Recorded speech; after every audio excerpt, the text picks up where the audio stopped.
நார்மலாக நம்ம அரிசியை வச்சு தான் பிரியாணி செய்வோம். சேமியாவை வச்சு நம்ம ஒரு டைம் பிரியாணி ட்ரை பண்ணி பார்க்கலாம். வாங்க எப்படி செய்யலான்னு பார்க்கலாம் வாங்க. இந்த மாதிரி தண்ணியை கொதிக்க வச்சுக்கலாம். அதில் சேமியா பாக்கெட்டை கட் பண்ணி இதில் சேர்த்துக்கலாம். கொஞ்சம் உப்பு சேர்த்துக்கலாம். இந்த மாதிரி நல்லா வேகட்டும். ஒரு 5 நிமிஷத்தில் நல்லாவே வெந்துடும். பாருங்கள், இந்த மாதிரி நல்லா வெந்துடும். வெந்ததுக்கப்புறம் நம்ம வடித்து எடுத்துடலாம்.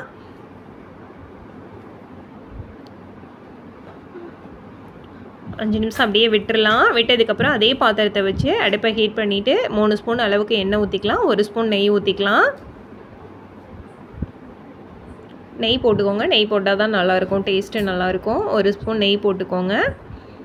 பட்டையில் இந்த மாதிரி எல்லாம் பிரியாணி மசாலா எல்லாம் போட்டுருங்க. இதில் எண்ணெயில் சேர்த்துட்டு 1 ஸ்பூன் அளவுக்கு இஞ்சி பூண்டு பேஸ்ட்டு போட்டுக்கோங்க.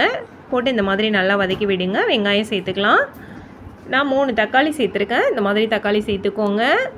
ஒரு பாக்கெட்டுக்கு 3 தக்காளி கரெக்டாக இருக்கும். 2 பச்சை மிளகாய் சேர்த்துக்கோங்க.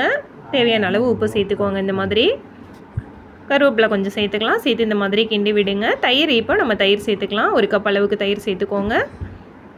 இப்போ மஞ்சத்தூள் சேர்த்துக்கலாம். சேர்த்து எல்லாமே சேர்த்து கிண்டி விடுங்க. இந்த மாதிரி நல்லா கிண்டி விடுங்க. 1.5 ஸ்பூன் அளவுக்கு சிக்கன் பவுடர் சேர்த்துக்கோங்க. ஃப்ளேவர் நல்லாயிருக்கும். இப்போ மல்லி தழை நம்ம சேர்த்துக்கலாம். புதினா இருந்தால் சேர்த்துக்கலாம். என்கிட்ட இல்லை, நான் சேர்க்கல. நீங்கள் இருந்துச்சுன்னா நீங்கள் சேர்த்துக்கோங்க. டேஸ்ட்டு ரொம்பவே நல்லாயிருக்கும். இப்போ நம்ம வடித்து வச்சுருக்க சேமியாவை அதில் சேர்த்துக்கலாம். அந்த பாருங்கள், சேமியாவே ஒத்தையாக தான் இருக்குது. அரை பதம் தான் வெந்திருக்கு. அரை பதத்துலேயே வெந்தால் கரெக்டாக இருக்கும். ஃபுல்லாக வெந்துச்சுன்னா கொலன்னு ஆயிரும். இந்த மாதிரி நல்லா கிண்டி விட்டுடலாம். இந்த மாதிரி நல்லா கிண்டி விட்டதுக்கப்புறம் நம்ம மூடி போட்டு மூடி வச்சிடலாம்.